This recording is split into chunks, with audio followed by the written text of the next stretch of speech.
Thank you, Charlie. Hello, everyone. This is Subramanian Iyer from Morgan Stanley. Thank you very much for joining us for the Bajaj Finance earnings to discuss the Q3 FY23 results. To discuss the results, I'm pleased to welcome Mr. Rajiv Jain, Managing Director, Mr. Sandeep Jain, Chief Financial Officer, and other senior members of the management team. Thanks, Rajiv and Sandeep, for giving us the opportunity to host you. So without further ado, I now invite Rajiv to take us through the key financial highlights for the quarter, post which we will open the floor for Q&A. With that, over to you, Rajiv. Thank you, Subbu. Thank you, Morgan Stanley. Good evening to all of you, or good morning, depending on the geography. I have, along with Sandeep here, I have Atul Jain, who is the Managing Director, BHFL, Anup Saha, Deputy CEO, BFL, and a few other colleagues from the company. I'll jump right in to the investor presentation that is uploaded in the investor section of our website. Jumping on very quickly, I'll try and speak for 20 odd minutes, and from there on then we can take on questions. Jumping right on to panel number 4, overall a good quarter, I would say, across all financial and portfolio metrics, albeit marginally lower AUM growth. On track overall to deliver 53,000 crores of core AUM growth in FY23. That leaves only one quarter left. So far the growth has been around 39,000 crores of core AUM growth. Q3 clearly witnessed highest ever loans booked and new customer addition, and I'll talk about it in the next panel. In terms of going fully digital, now we have 31 million consumers on the app in terms of net installs. Phase 2 of consumer app is started to now go live in sprints. On track both on app and web to fully go digital by March 23. Some quick stats: AUM grew 27% to 2 lakh, just a tad below 2,31,000 crore. OpEx to NII came in at 34.7, and I'll talk about it as we 2 panels later. PAT came in just a tad below 3,000 crores at 2,973, year-on-year growth of 40%. ROE at 24, just a tad below 24% on an annualized basis, and net NPA at 41 basis points. So as I said, good quarter on financial and portfolio metrics for the company. Diving deep in, on panel number 5, core AUM growth was 12,476 crores, slightly shorter, mainly due to in the mortgages side of the business, due to intense pricing pressures. Predominantly, the growth was slower on account of slower mortgage disbursements, and I'll cover that when we talk BHFL. AUM 27% we talked about. New loans came in at 7.84 million. Last year, same time we had booked 7.44 million. B2B disbursements were 16,026 crores on a year-on-year basis, up 6%. October was pretty good for B2B, for consumer discretionary. November, December, the demand slowed down significantly. So far, January, first 26 days of the month, is looking much better. In terms of new customer addition, we added, first time we crossed 3 million customers and added 3.14 million customers in a quarter. Overall, it looks like we started the year thinking we'll do 9 to 10 million. It looks like we'll cross 11 million new customers in the current year. Customer franchise 66 million, we'll probably end anywhere between 68.5 to 69 million customer franchise ending March. Location, clearly we are present in, where out of 140 odd crore population, we are currently present in 110 odd crore coverage. We added 29 locations. With forecasted will grow, we'll probably add 400 locations. It looks like we'll probably add 250, 300 only in the current year. Competitive intensity, I've talked about this point for last 3-4 quarters, remains highly elevated. Everybody seems to want to do retail. Between growth and margin, margin takes precedence. That's our fundamental view at a management philosophy level. So we continue to protect, which is evident in point number 9. So cost of funds went up, was 7.14. It increased by 23 basis points, but the overall NIMs didn't go, remain flat. It didn't dilute. So that's the principal point that we are making, that between growth and margin, choose margin. We of course want to grow. We are a growth-oriented business. We want to grow well, but between choosing between the two, the choice is clearly on margin, because it creates a greater sustainability of business from a long-term standpoint. Liquidity buffer was strong at just a tad below 13,000 crores. Given the overall strong ALM management, as you can see, the pass-through even in cost of funds is very gradual. Quarter 2 to 3 was 23. Before that, it was another 20 odd basis points. In the first 9 months of the year, the total increase is 45 basis points, I think. So, given that we run a longer liability maturity longer than the asset maturity, we'll continue to see lot more gradual pass-through on cost of funds as we move along even into the next year. Deposits book slower in the last quarter versus the first 2 quarters. We clearly took a lot more aggressive stand. In the first 2 quarters, it was the right thing to do, but we have to deploy all that we originate. So our rate increases in Q3 have been slower than what it was in Q1 and Q2. Having said that, the balance sheet still grew by, deposit balance sheet grew by 3,562 crores. Overall now it's 21% of the balance sheet. On a standalone basis, I think it's 28% of the balance sheet. And we're very clear on a consolidated basis, it will be 25% of the balance sheet sometime in the medium term. And IM grew 24%. Actual growth was 28% last year in Q3. IPO financing was at the peak, and the company earned during that period 203 crores of IPO financing, which of course since then has been discontinued from April 1 based on due to regulation. So adjusted on a core basis, the NIM growth was actually 28% versus the real number that you're seeing at 24%, and that will become evident as Q4 gets done. OPEX to NI improved. We're beginning to see some level of operating leverage emerge, moved down from 35.9 to 34.7 as the core balance sheet starts to build up quarter after quarter with a similar kind of product mix. We should start to see some level of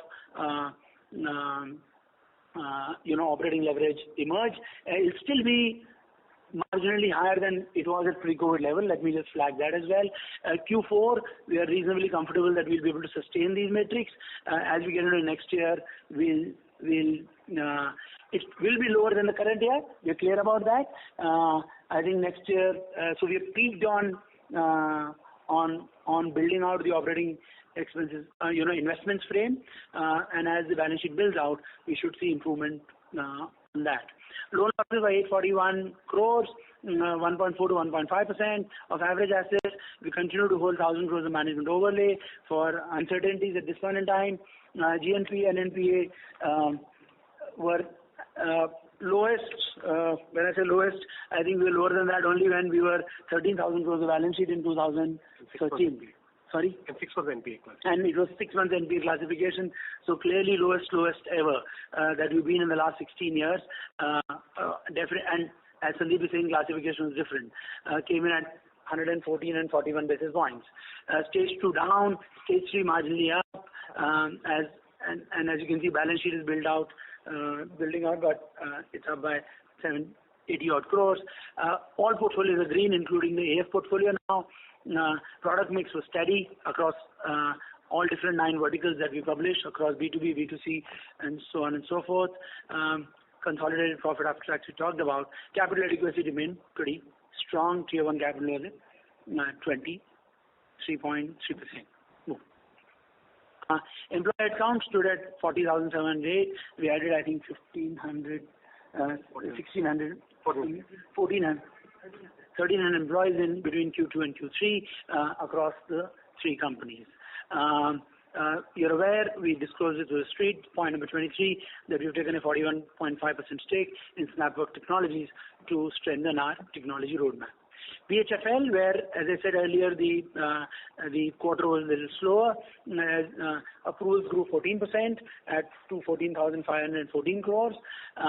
Disbursements were 7,429 as against 7,000, just a tad below 8,000 crores in Q3 last year. It was in the quarter a degrowth, but overall AUM is still up 33% on a 9-month basis to 66,000 crores. Portfolio composition pretty steady. Between 61% of the balance sheet is home loan balance sheet, and so on and so forth. Cost of funds increased by 49 basis points. The entire balance sheet is principally variable, so the pass-through has happened equally. So to that extent, this balance sheet is protected from interest rate risk. Liquidity buffer was quite strong, as we were expecting stronger disbursements, but so as you can see, liquidity buffer remained pretty strong. They are well capitalized. Borrowing mixes was steady. OPEX to NII came in at 24.5%. There's improvement because NIM has expanded. Loan losses were down 50% YOY. BHFL also holds a management overlay of 242 odd crores. They are clearly the lowest risk business in India in terms of mortgages. The gross NPA is at 23 basis points and 10 basis points net NPA. So by far, for that scale, it's not amongst the lowest risk balance sheet in India with a 61% home loan business. Stage 2 assets, hardly anything to talk about given the number. Stage 3 assets at 135 crores. So BFSL added 77,000. So pretty, other than disbursements, which was slow, and as a result, AUM growth was slow.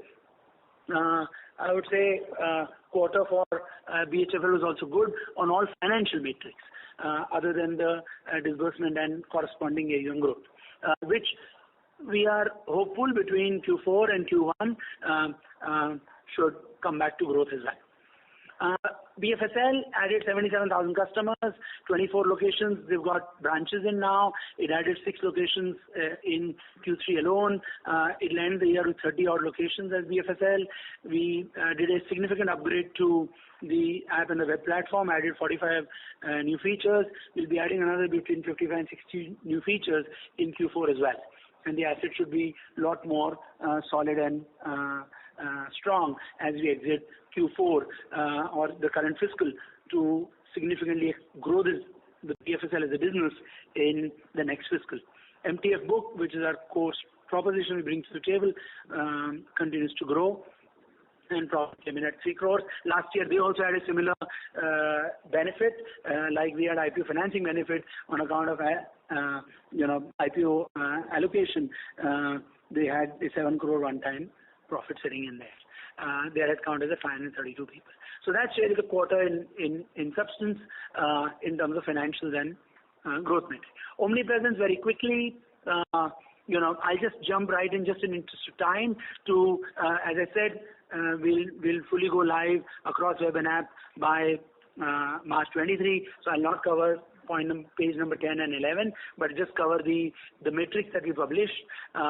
So locations will be a little short. We'll probably do 300 odd locations in the current year, say 400, 450. That's where you see yellow there.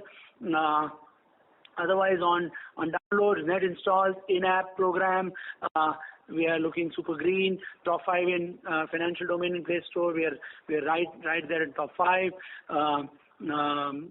Service requests are growing quarter on quarter, 20 to 25%. So significant improvement in service metrics as a result of us going. So this is of all the service requests raised, of all service requests that customer makes, now 23%, 22% of them are coming through the app and are migrating to app. We foresee that this number in the medium term could probably go to 40-45%. Wallet accounts is the only one which is yellow. Otherwise, UPI handles, bill pay transactions, we are fully green. 18 million rewards we issued in the quarter. QR deployment has now started to gather pace. We are now adding 7,500 to 8,000 merchant QRs on a daily basis. We foresee that in the current quarter we'll probably add just a tad below 500,000 new merchant QRs, because the entire functionality and the infrastructure went live in November. We tested that in December. Currently we are adding anywhere between 7,500 to 8,000 merchant QRs on a daily basis. So we expect to start becoming visible at the point of sale universally in the next fiscal. So what we have done to the app this year, from nowhere we've become top 5 in terms of downloads, and monthly downloads now are on an average, between 5 million to 6 million. We intend to do that for the payments business from a merchant QR standpoint in the next fiscal. Let me move. Panel. Let's go to panel. These are all green, as you can see there. Customer franchise matrix. This is a panel that we published in second quarter. Clearly, you can see that as the franchise grows, despite the franchise growing, the profit per customer and AUM per customer continues to grow. Now that's the acquire and cross-sell strategy, and this is we remain confident that despite growing franchise, we don't foresee that our AUM per customer or PAT per customer will get compromised in any given manner. From now on, fourth quarter of, with the third quarter results, we'll start to publish to the street, in general, a long-range strategy update on a rolling basis. We as a company have been doing this for 13 years.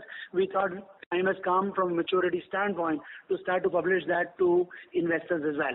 So what you see is a very quick abridged version of what we do. Let me just, given that we're talking about it for the first time, this is on panel 16, what do we do as part of what we call long-range strategy? It's an annual 5-year rolling strategy plan with an execution plan of 12 to 24 months. We look at the macro as part of the rolling framework, look at the industry outlook, look at the technology megatrends, look at business megatrends, select a benchmark company to learn from, and create a bottoms-up financial plan. It's a highly institutionalized and rigorous process and involves the top 500 people in the company on an annual basis for a 45 to 50-day period. And we've been doing it for the last 13 years. So we thought we'd start to, given the maturity of the company, time has come for us to start to update that to investors as well. Very quickly, it's weaved around a basic construct. Basic construct of the company is on 6 key pillars. What is our ambition as a company? What is our strategy as a company? What is our approach as a company? What is the philosophy around which we have built a business? And what do we expect our market share and profit share to be as a company in this country? If you go to ambition, clearly ambition is to be a leading payments and financial service company. Have 100 million consumers. We'll end this year with 70 million consumers, as I said earlier. 3% of payment GMV, 3 to 4% of total credit, and 4 to 5% of retail credit. That's clearly the ambition for us as a company from a long-range standpoint. Strategy is to be an omnipresent financial service company. Wherever the consumer goes to branch, goes to app, goes to web, goes to social, goes for rewards, and eventually goes virtual. We want to be omnipresent, offering all our products and services. Approach has remained simple for the last 13 years. Acquire and cross-sell across all assets and liabilities, and broking products to consumers, small business, commercial and rural consumers in India, across all consumer platforms. Philosophy, build business with a 10-year view. We're very clear financial services are built with a 10-year view and deliver through the cycle 19 to 21% shareholder returns. We've done that, adjusted for COVID, done that successfully for the last 12, 13 years, and we intend to continue to do that. We think because of our construct has helped us deliver that at a design level, because we take a longer term view on building our businesses, helps us anchor our business much more strongly. The market share, clearly among the top 5 in every respective product that we're in.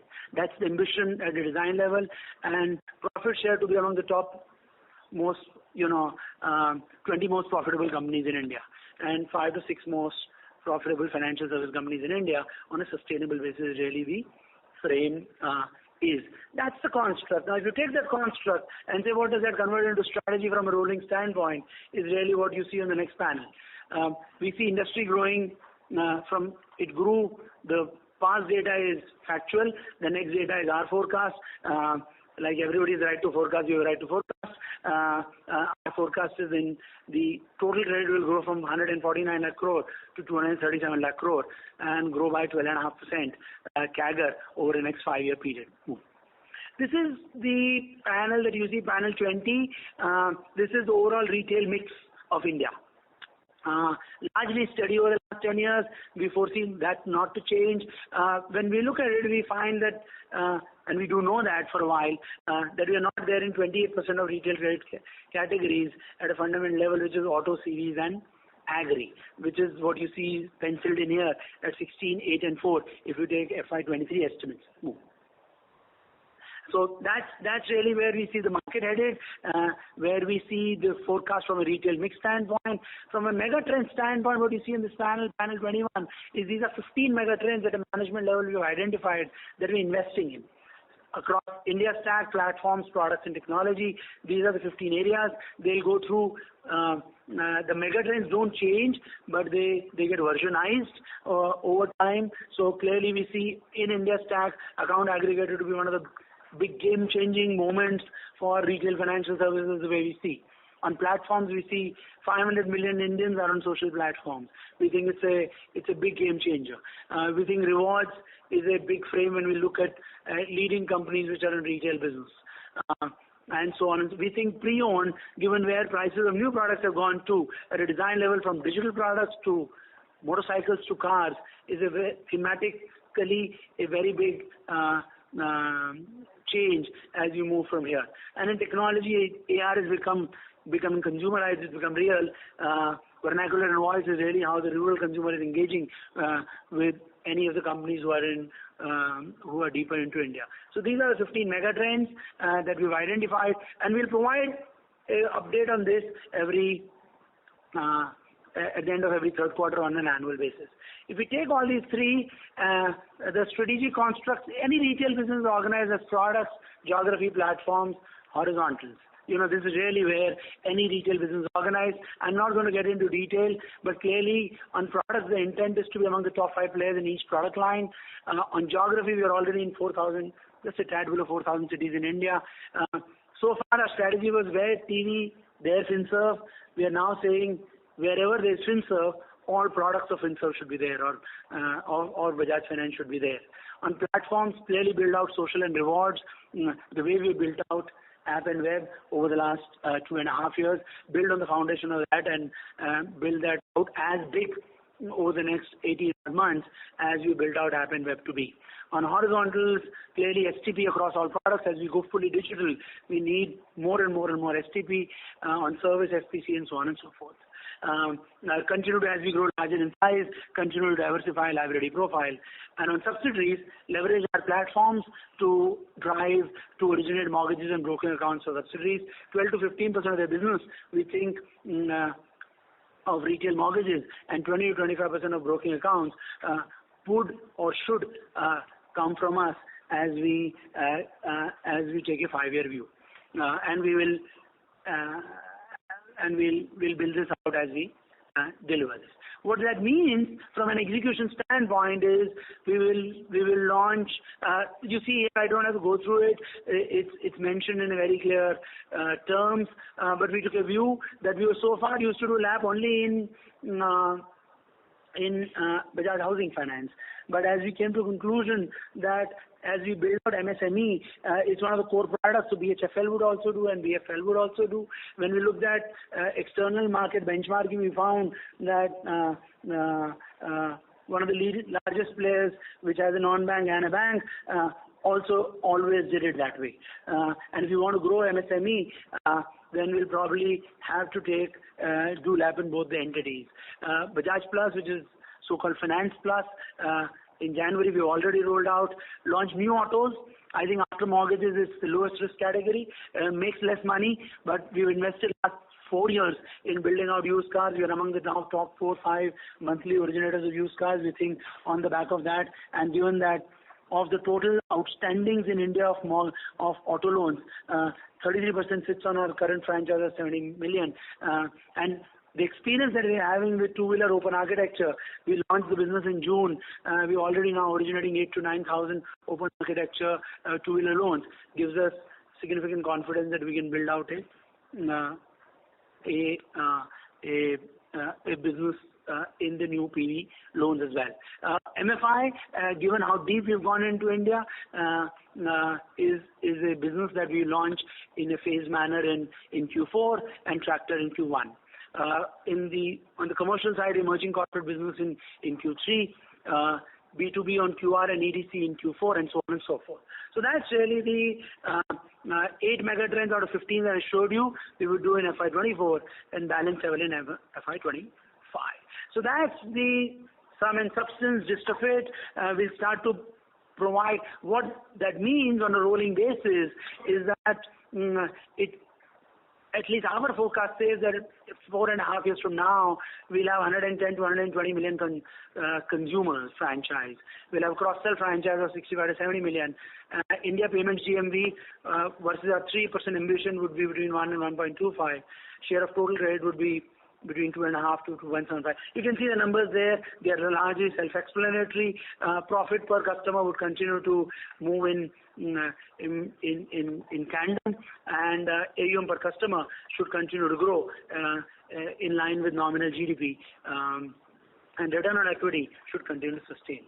So we thought that's really what we'll share with you. As I said, on panel 25, we'll start to share along with Q3 results every year from here on. The process for us starts in October every year as a company and ends in December. That's the quarter. Last point, as my team is reminding me, panel 59, composition remains steady, 6 to 5, 8 to 7, 20, so on and so forth. As I've always said, between 1 and 2% plus minus, that's really where, as you can see, because mortgages were slower for the quarter, the mix AUM disbursements were slower, mortgages on AUM basis went up actually from 32 to 33. Last point, and part of it is a point that it's important I make, that we originate customers through our B2B business. Balance sheet stack is now down to 9%. So the seasonality that used to exist at a particular point in time in Q3 and Q1 for us increasingly has gone away. And the contribution of B2B as a balance sheet business will keep going down. It's possible sitting here next year, the 9% number, which looked like 10% last year, same time, may look like 8%. It's very much possible because balance sheet is becoming shorter and shorter, churn is higher and higher. It would continue to generate disproportionately high customers to whom we excel in cross-selling. That's really what we do. That's how we've created a business model. So increasingly, you will not see, Q3 or Q1, which is really where B2B at a point in time when this contribution used to be 14-15%, we would see swings. The swings will not be there. In fact, if I take the reverse point, that the Q2 balance sheet grew faster.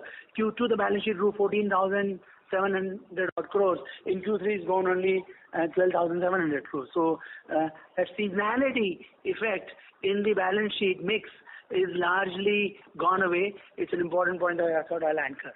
Rest, I think we are fine on portfolio metrics. Happy to take questions between me and some of my senior colleagues. Thank you very much. We will now begin the Q&A session. If you'd like to ask a question, please press star followed by 1 on your telephone keypad now. If you change your mind, please press star followed by 2 to withdraw your question.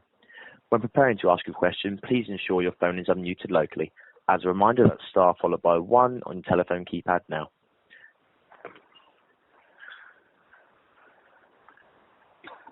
Our first question comes from Piran Engineer of CLSA. Piran, your line is open. Please go ahead.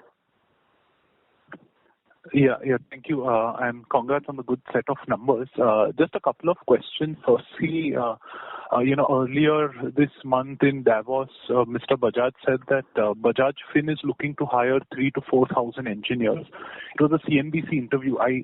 I don't know whether he was referring to Bajaj Finance or Finserv, but just wanted to get your thoughts on, what the strategy is out there. Because it seems to be a slightly larger number in context of the fintechs that are out there. Yes. So we have hired already for the current year 650 engineers from colleges. Just to give you texture on the freshers just being hired by us as BFL.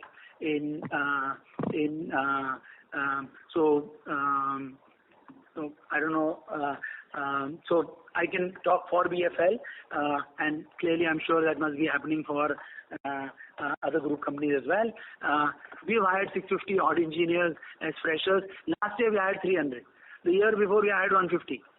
So clearly we do foresee that next year we will be hiring 1,000 odd people, and that gets decided in June, because we go to campuses in August from engineering colleges standpoint.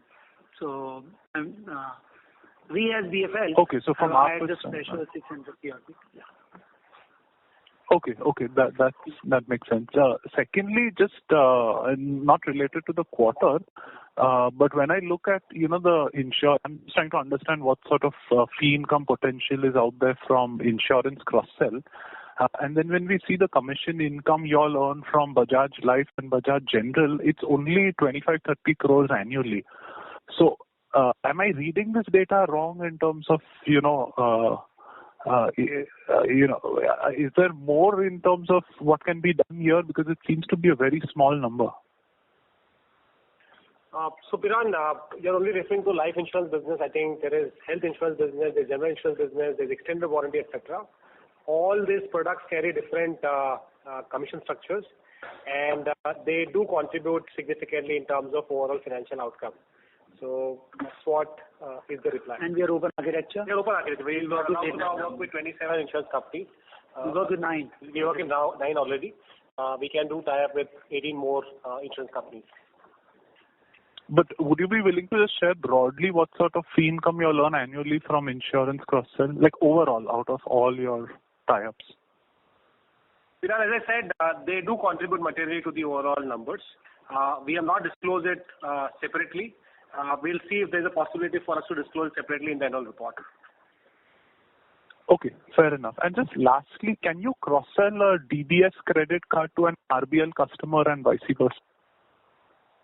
Or is the contract that once you go in, the customer is locked with that? Yeah, Manish is answering. Yeah. So, as a governance principle, we do not cross-sell a DBS co-brand to an RBL and vice versa. Okay. However, if the customer has closed his card on either side, then as a governance period, after the cooling period, then governance after a particular cooling period, it is then allowed to be cross-sold the other card. But we do not do it while the card is still alive. That's the governance principle that we apply. Got it. Okay, that makes sense. Thank you and all the best.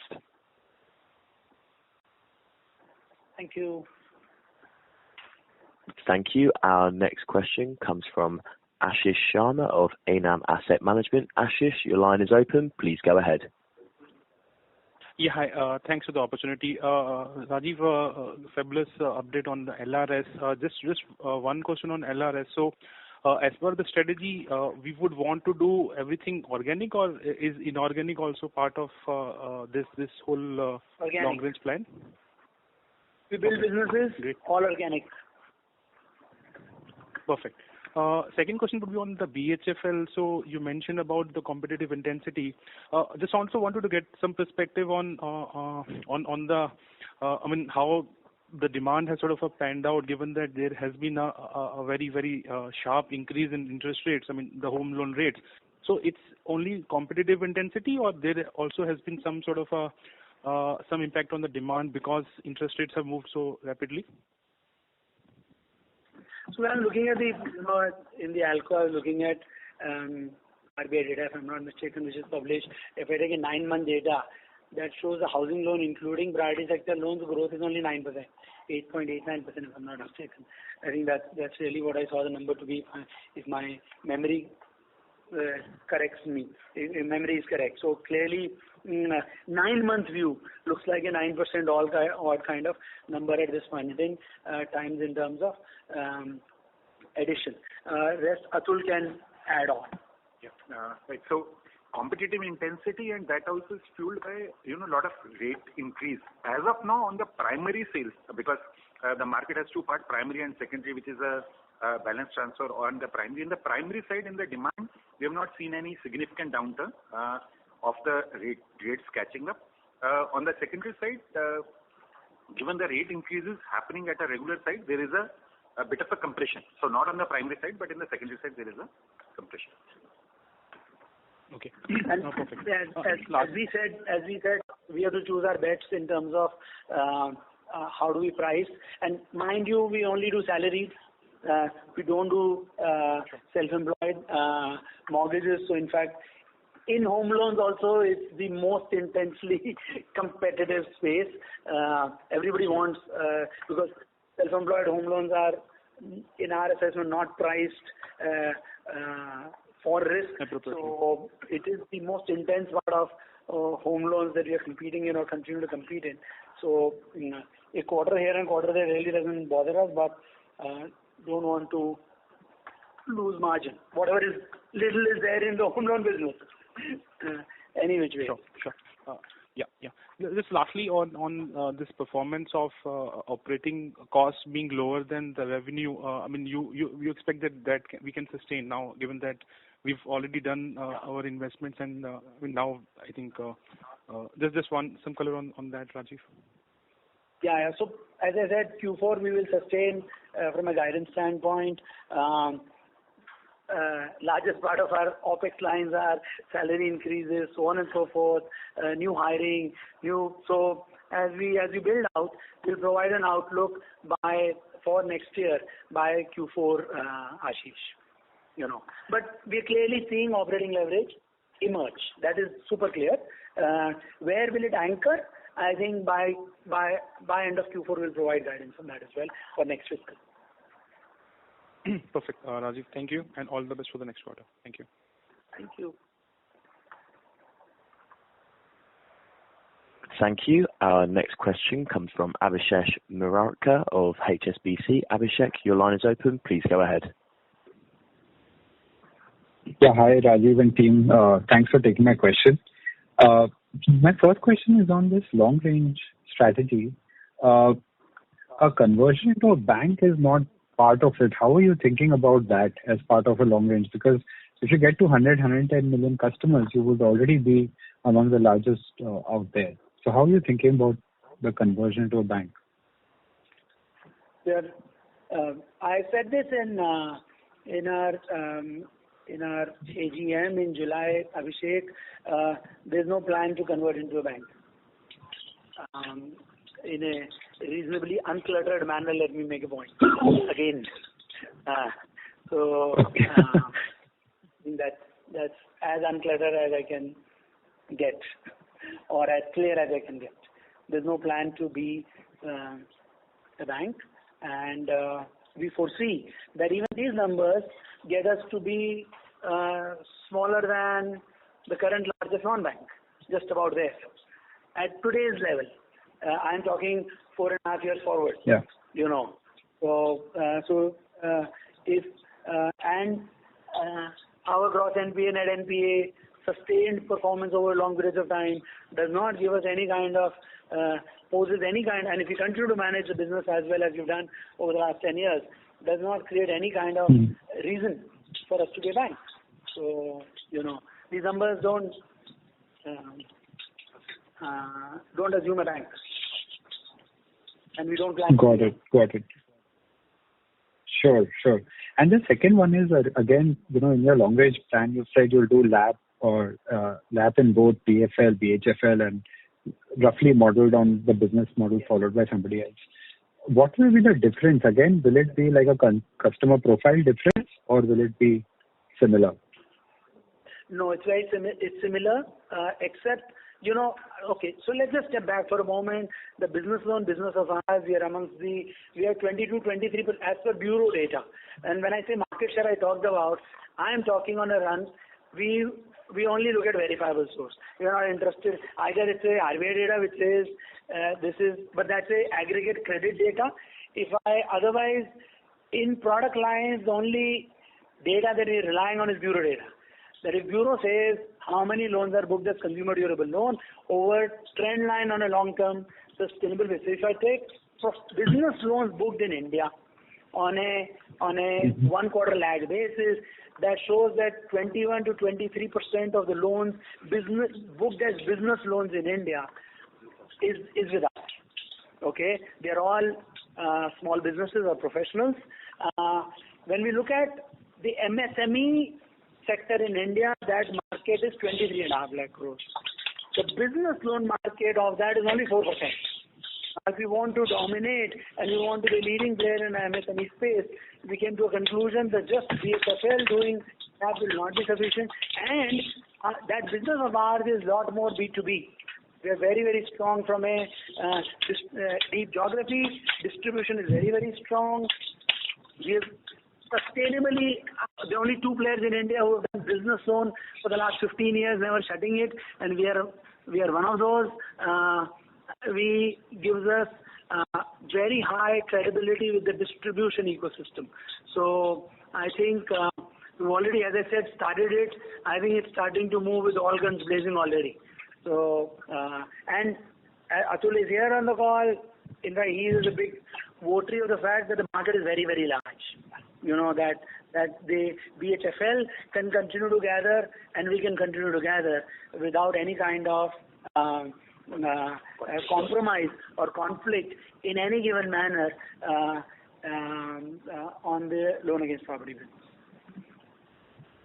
And again, premium priced at a price and market basis, adjusted to emerging markets, priced differently from tier 2 markets, priced differently from tier 1 markets. We offer business loan in 2,000 cities in India. Plus product differentiation. Yeah, plus a level of product differentiation in terms of, that's okay. Perfect. Yeah, and just a last question. In your fees and commission expenses, now that has declined QOQ, whereas your new loans booked and customer acquisition and sequential AUM growth, all of those have been pretty strong.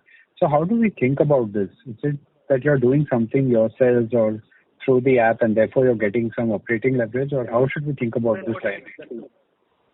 So Abhishek, we are on index-based accounting, so the origination cost doesn't fit in OPEX, right? That gets amortized along with the income. Yeah. So what you see, a large portion of that is recovery commission. As the portfolio quality continues to improve, the recovery commission has come down actually. So that's the reason. More and more. Okay. Got it. Thank you so much. Thank you.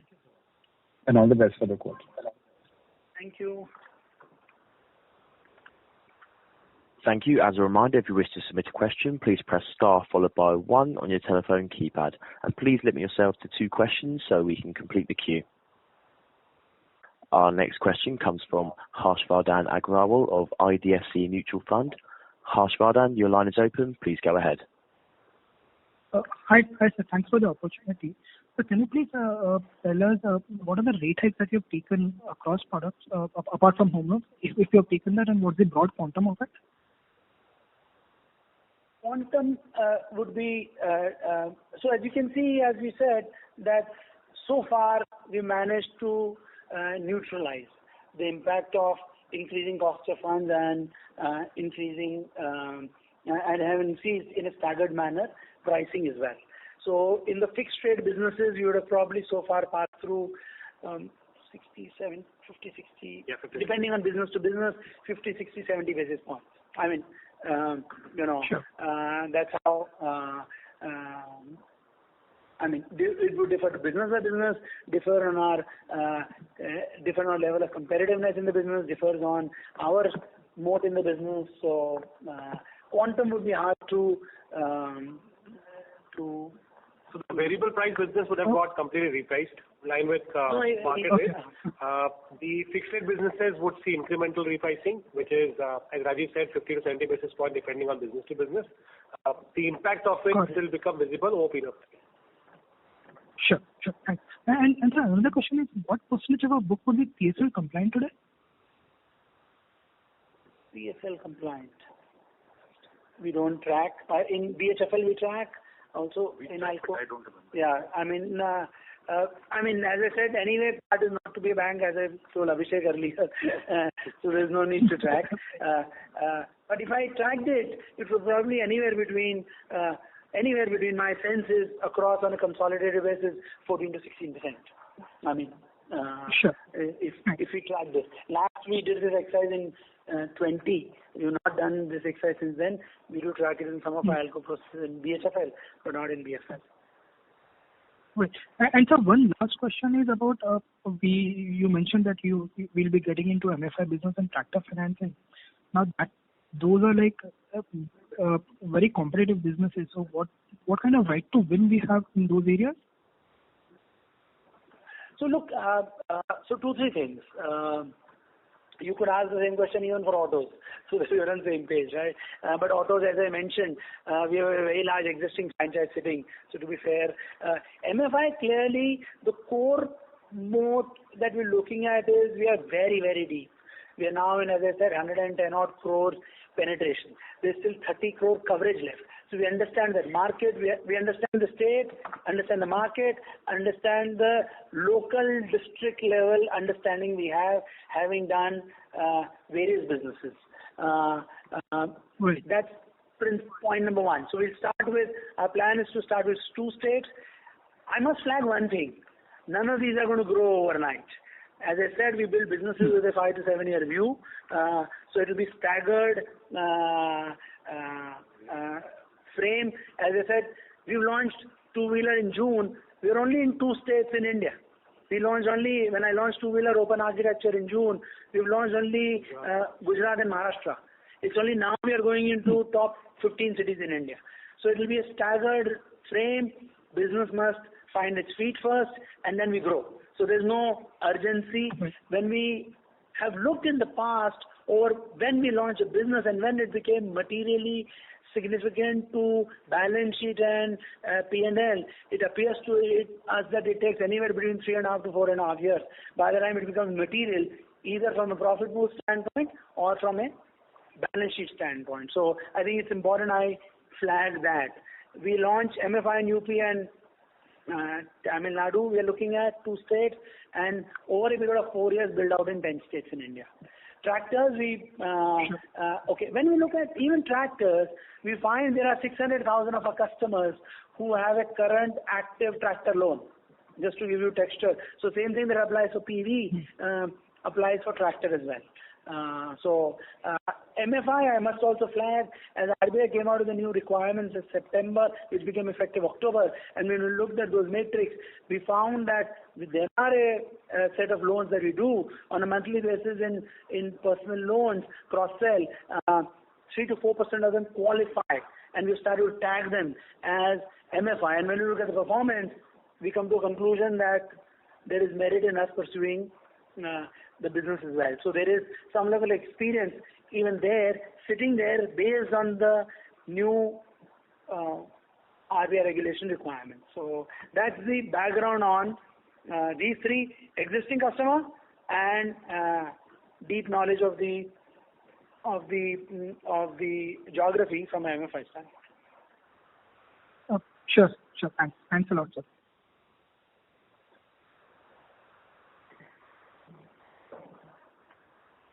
Thank you. Our next question comes from Kuntal Shah of Oaklane Capital. Kuntal, your line is open. Please go ahead. Hey, Rajiv and team. Thanks for this update on LRS and credibility you are building with distribution ecosystem.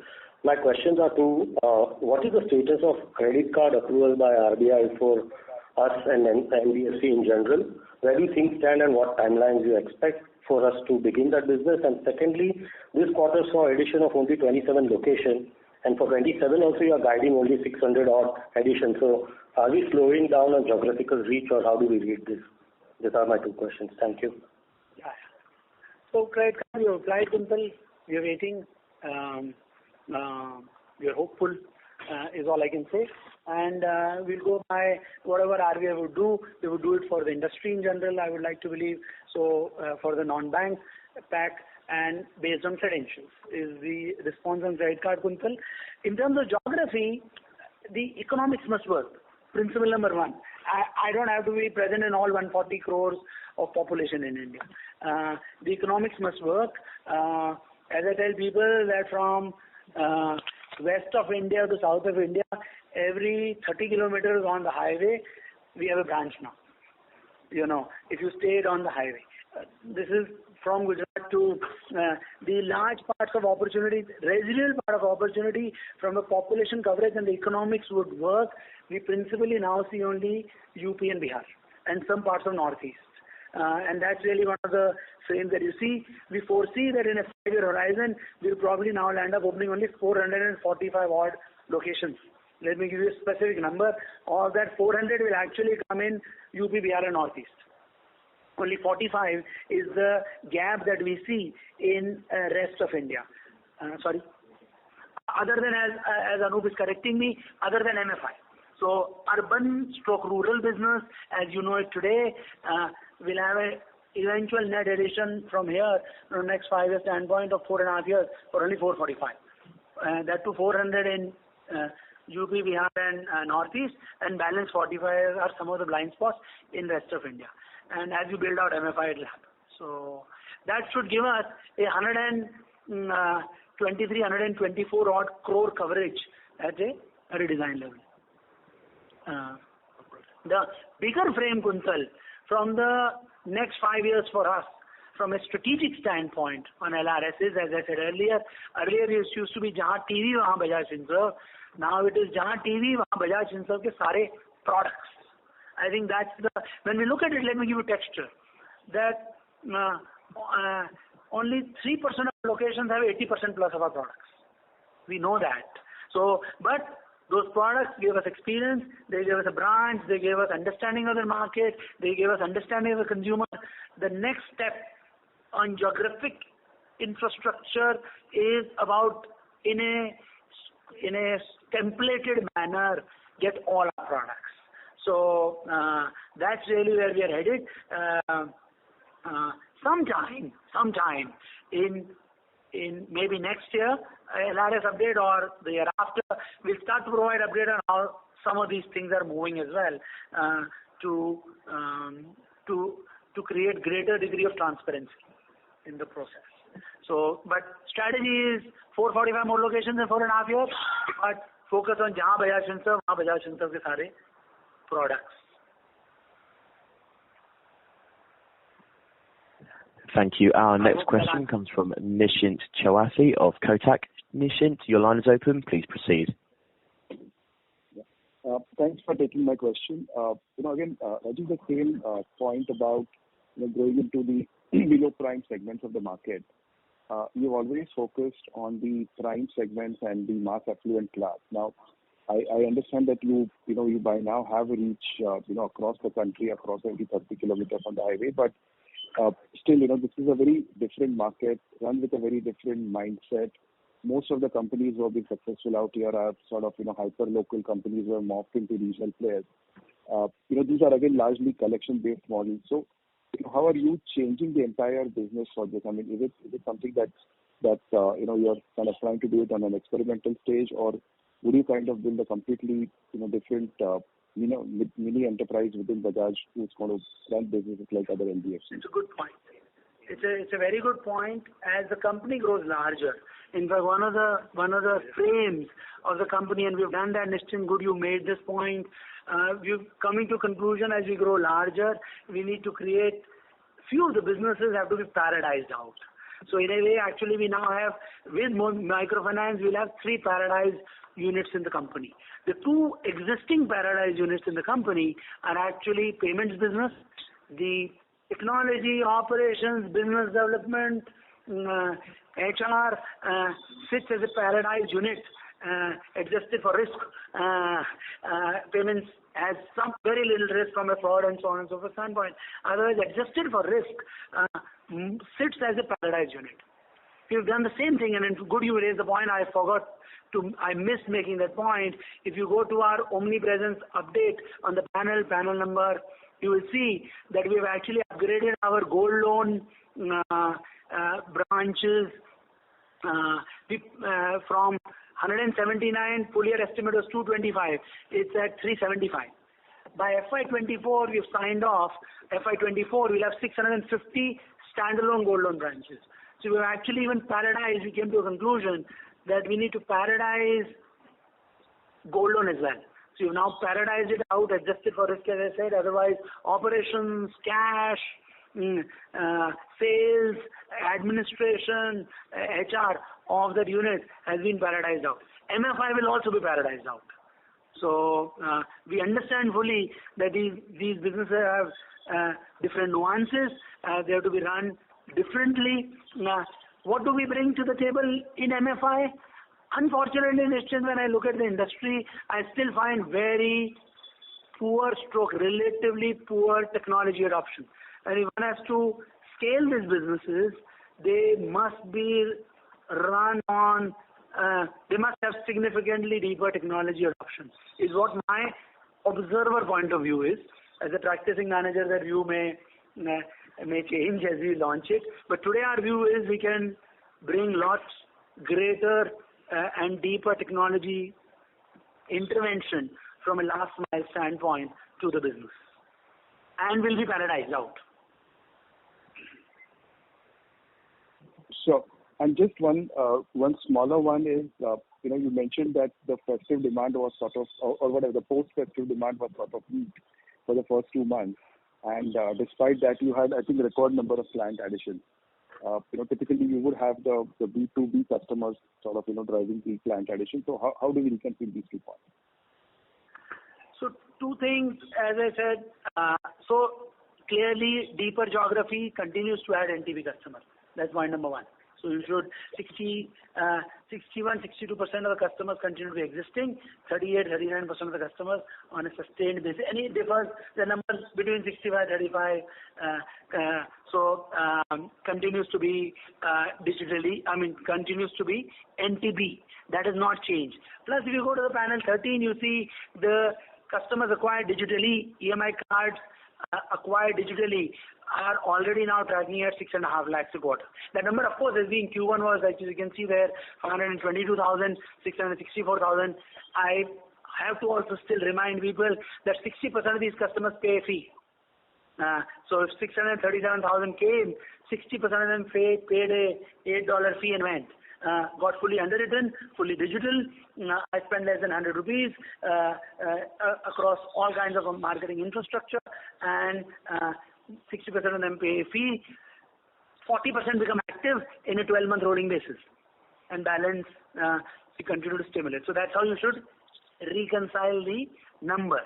Just on the demand outlook, 55% of the B2B loans are now digital products, means mainly phones, while laptops, etc. also are digital products, but take phones.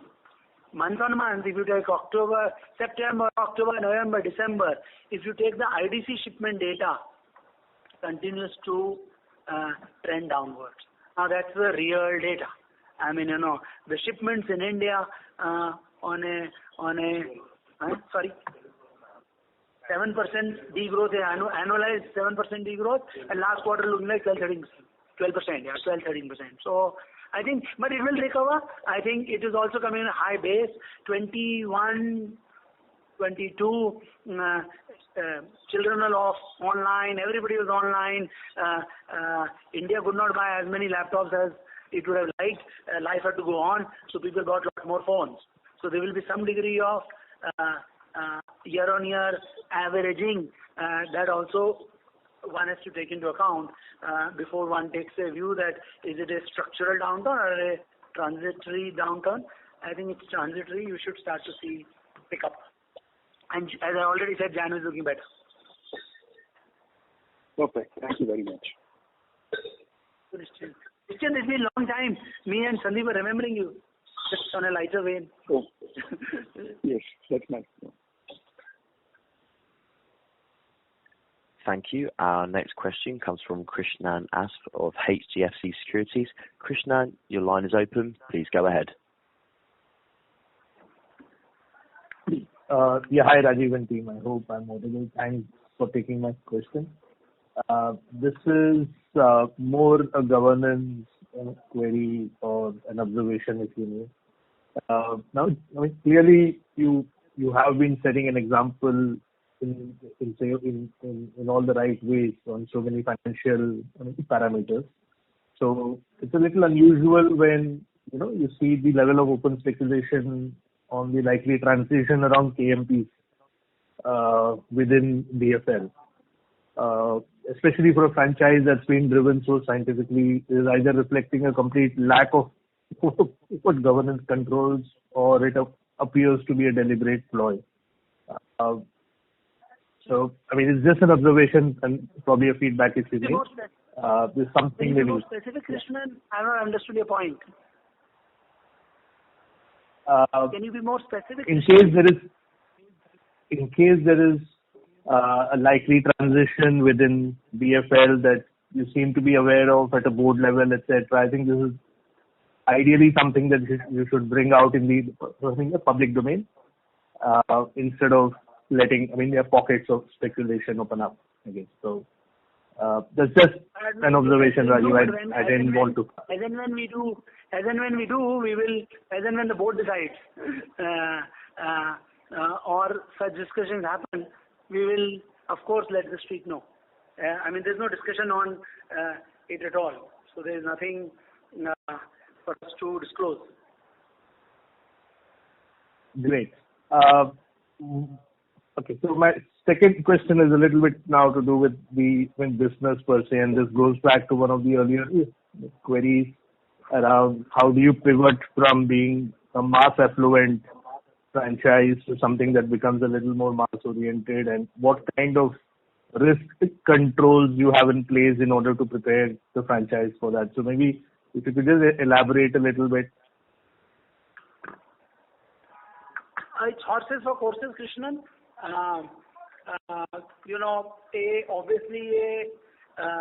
So it's, as I said, it's horses for courses. Even in the businesses that we are in, somebody could argue that is gold loan a mass business or a mass affluent business. The way we run the business is our average ticket size is 3x of that of what a non-bank lender runs. So we find pockets even within that. And so, because we think share of wallet eventually works better than number of customers. So even within, as we get into some of these businesses, we look for pockets. If you take the two-wheeler financing business that we've launched in open architecture, we are doing at this one time more Honda than we're doing, let's say, Hero. It's no secret that customer, scooter customer, is better than another motorcycle customer. So we tend to, at a philosophy level, identify pockets where customer has better behavior from a consumer standpoint, has a larger wallet for us to cross-sell to. So that's the philosophical response to the answer. May there be such opportunities in MFI? The business to go live only in Q3. So we will, as we get deeper into it, we are already in January, we'll take a view there. Otherwise, for PV, the industry itself has transitioned to super mass affluent rather. If you see the structure of the industry, the mass cars are not selling, only affluent and super affluent cars are selling. So gold loan I gave you example, two-wheeler I gave you example. So we look for wallets rather than look for balance sheets. Numbers. Got it. Thank you. Thanks. Thank you. The final question we have time for today comes from Dhaval Gada of DSP. Dhaval, your line is open. Please go ahead. Thank you for the opportunity. Congrats on good set of numbers, Rajiv. So just one sort of question, more from a clarification or understanding perspective. So from the LRS slide, it sort of implies about 6.3 lakh crores of AUM by FY27 and about 26,000 crore of profit, which sort of implies 26-27% AUM growth and 23-24% profit growth. The question is basically, you've given a 3-year sort of target of doubling the AUM, which sort of again implies 26-27% AUM growth. And you have a long-term guidance on final 30, which again implies similar outcomes. So normally, most companies, we see that as you grow in size, in many companies, the growth starts tapering off or size sort of comes into the picture. in our case, actually, we seem to be, in a zone where we'll be steady compounding for a fairly long period of time. What would you attribute this to? Is it the funding franchise which determines this? Is it the product suite that is driving it? I mean, what exactly is the reason for this, fairly long period of compounding at a similar pace of growth? Thanks. I am 10% of the loans booked in India, plus minus between 9 and 10% of loans booked in India every month, but only 3% of assets. Let me give you one single metric. If I take long-term bureau data, that means just on the franchise is a gap of 7% sitting there. So one, you need full product coverage, goes back to the LRS conversation, and two, you need platforms. That's really where the investments in existing in the last 2.5 years in app and web platform, and in the next 2 years in a social and a rewards platform. Between products and platforms and consumers we already have, we just and with the long-term orientation that we have, just keep playing along. I mean, is all we need to do. I don't think we need to reinvent anything. Just we got to keep mining, and as I said, product coverage will get completed. Platforms you built out over the last 3 years, and a 70 million franchise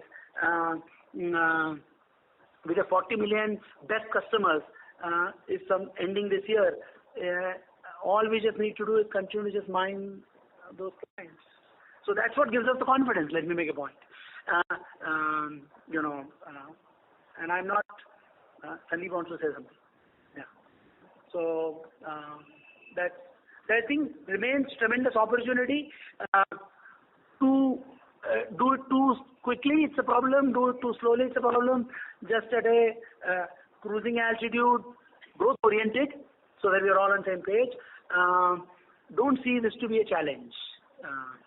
And mind you, I'm not making a new point. In July, we made the point in AGM that we'll get to 4 lakh crore. So I'm not, that was 3 years hence. This is 5 years hence. And in that 1 year is gone. We will add this year, I've said already, 53,000 crores of balance sheet. June to March, 50 to 53, between 64 to 67 and 75 to 80. Use some of the numbers. As I keep telling people, it took us 15 years to get to 2 lakh crore. And it will take only 18 years for us to get to 4 lakh crore. So that's compounding. And we are very clear, we are not letting this opportunity go to build a once in a while opportunity that comes our way in building this business out.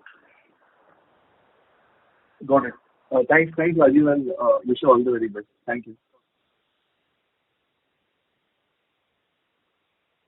Thank you. This concludes today's Q&A session, so therefore I'll hand back over to the management team for any closing remarks. No, thank you. Have a good weekend. Thank you for your patience. On behalf of Morgan Stanley, that concludes today's